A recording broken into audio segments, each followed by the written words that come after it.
Hi, this is Jeff White with Life and Living Now and Versatile Fighting Arts, and this is just a quick introductory video, a primer on pelvic floor. This came from our comments and studies we have with Qigong and then with martial arts, and one of the students asked for more information on it. So I just want to pass this along. Figured I would take a moment and address it on a broader sense, as well as addressing his questions as well. So, first thing is, why does it matter? Where is it? And what difference does it make here and with Qigong or with martial arts?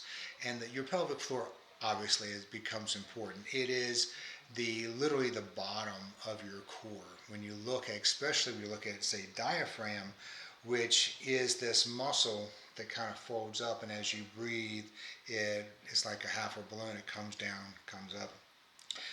Your pelvic floor there has to be something underneath that to give it structure and stability as the diaphragm is pumping up and down and moving. And the pelvic floor also moves as well.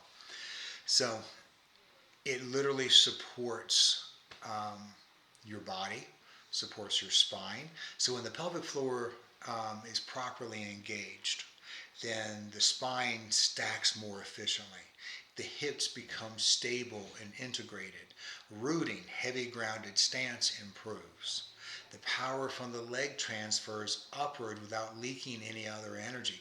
And this comes from that pelvic floor. So a weak pelvic floor can cause collapsing hips, an unstable stance, excessive sway in Tai Chi transitions or Qigong transitions, and then the lower back gets overworked a lot. So we want to be able to develop and strengthen from that pelvic floor, and the more aware we become of it, the more it works to our benefit.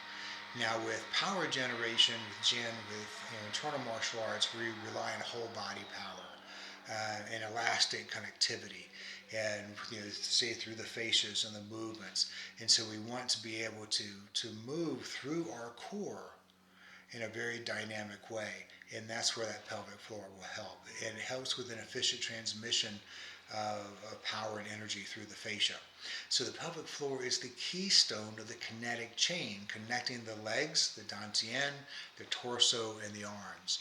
So when trained, it lets force rebound upward through the body. When you lower your body when we're doing forms, and even when we say we're getting ready to engage and we drop our weight, we lower, because now we're engaging psoas muscles, we're engaging pelvic floor. And in doing so, we are releasing any blocks, and that's not quite the proper way to say it, but we're releasing any hindrances that would keep us connecting from the lower and upper parts of our body. And so when I drop into and utilize my core, then I'm activating the muscles in my lower body to be able to use to propel forward for kicks, etc. But it helps to unify the movement. It helps to produce internal pressure and spiraling power. So this is what gives advanced practitioners an effortless yet powerful force. So in Taoist energy theory, the pelvic floor is associated with CV1, which is the gate of life and death. And it's located right at the perineum, which is right between the anus and the genitals, and that area of your body. That is where that CV1 is. It seals and contains the Jing, the essence, in the lower dantian. It acts as a valve at the base of the body during breathing in the microcosmic orbit practice. I first came across this in my Kundalini meditation practices, where we would pull up and create a lock on the pelvic floor, and it creates a pump, is what it was thought to do. It creates a pump for energy going up the spine. It also helps to keep from any energy being released down to the lower sections of the body. It was unwanted release. So a strong yet relaxed pelvic floor, then you can help avoid that downward chi leakage. It'll build warmth and pressure in the dantian, and it'll, as I mentioned, help circulate chi up the spine. So it's similar to how a pot needs a lid to boil. The pelvic floor is that lid. And can you do this without? Yes, you can, but it takes many years to master, many more years to master than it does with just engaging the pelvic floor. So it's a shortcut. Will water boil without a lid? Certainly, it just takes a lot longer, a lot more energy. So, with breath and body integration, the pelvic floor works in coordination with the diaphragm. When you inhale, the diaphragm descends and the pelvic floor gently stretches.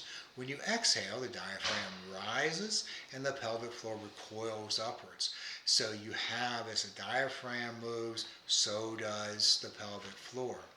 And training this relationship, becoming aware of it, and then training that relationship increases breathing efficiency, increases Dantian breathing that we talk about, and improves stamina and calmness in combat or practice. When you do focus on that lower Dantian, it will create a lot of strength.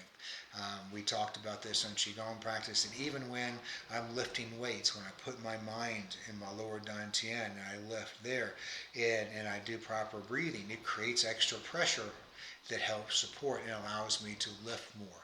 I become stronger in the martial arts. I become stronger the more when I move from my core and I focus my mind and my attention from that lower Dantian core.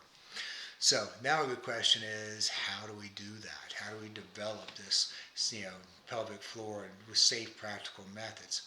And one idea is you can strength without gripping, tone without rigidity, and integrate with breath and movement. So you want to have strength without, tying up your body with a lot of unnecessary tension. You want tone, not tension, so that you're not rigid. And you want to use your breath and your movement to train your awareness and train the pelvic floor and those muscles. So there's a few methods we can do that. They're particular for martial Qigong development. Lower Dantian breathing with pelvic floor awareness is a big one with that. So it builds awareness, elasticity. Sorry, I'm butchering my words today. Coordination with the breath. So you're going to sit or stand upright. On the inhale, let the abdomen expand in all directions, a deep diaphragmatic breathing. Feel the pelvic floor soften and widen. Really try and get in touch with that. It may take you a bit. It could take you a week. It could take you a few days. It could take weeks. Continue on with it. Know that you will, but feel the pelvic floor soften. Become aware of it. The only way you can harness anything is if you first become aware. On the exhale, allow the pelvic floor to gently rebound upward, not a hard squeeze, an elastic lift. What happens is, as I exhale, then I'm going to pull up, as if I am keeping myself from using the restroom. So I'm going to pull up on that. Not hard, just an elastic lift. So it trains pressure regulation, it trains natural toning, and it trains a correct internal movement. And that's probably one of the best that I've seen. The Yin lift is light engagement. It's like a Kegel exercise. It's a subtle lifting of the perineum. And so technically it's not the Kegel squeeze. It is, but you're going from a different area of the body.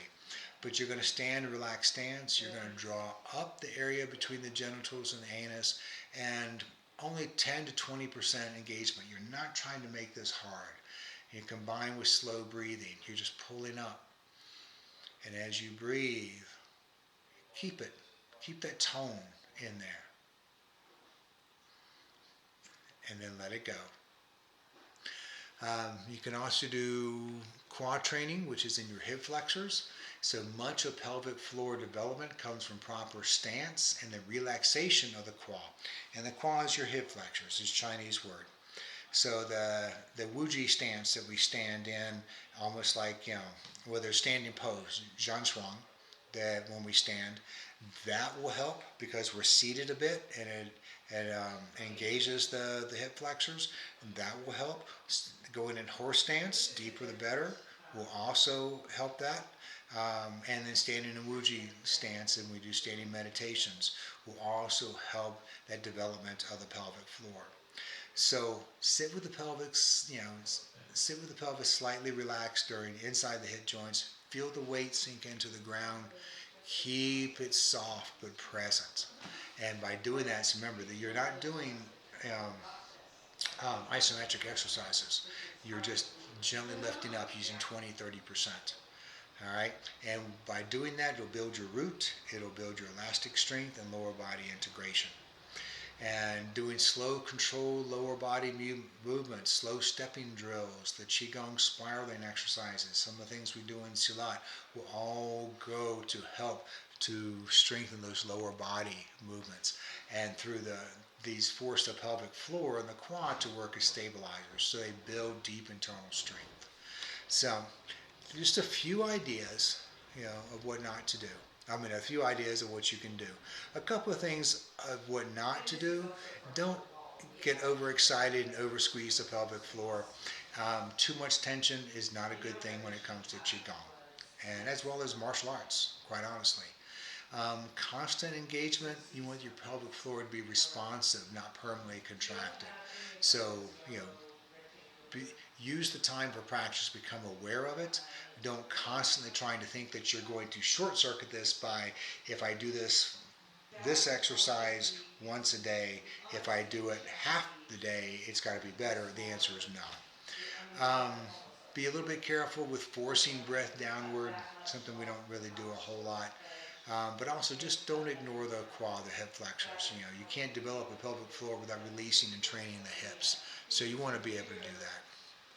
So hopefully you'll find this as being helpful. We talked about the importance of it. It's an easy exercise. It's just ones that is so easy that we tend to overlook it. But its importance is quite effective. So, with Qigong, we develop pelvic floor and we make it a foundational exercise because it contains and circulates the Qi. It supports Dantian developments and creates internal pressure for the microcosmic orbit. For the martial arts, it enhances your ability to root. It transfers force through the body and generates internal power, improves balance and stability. And we talked about Dantian breathing, the lift, standing Qigong, hip flexor, opening stances, slow martial stepping, etc. So we've kind of given you a nice way to start. I would say Google, look at some other ideas and see what you think as well. But thank you for joining, and this is Jeff White at Life and Living Now and Versatile Fighting Arts. Thank you.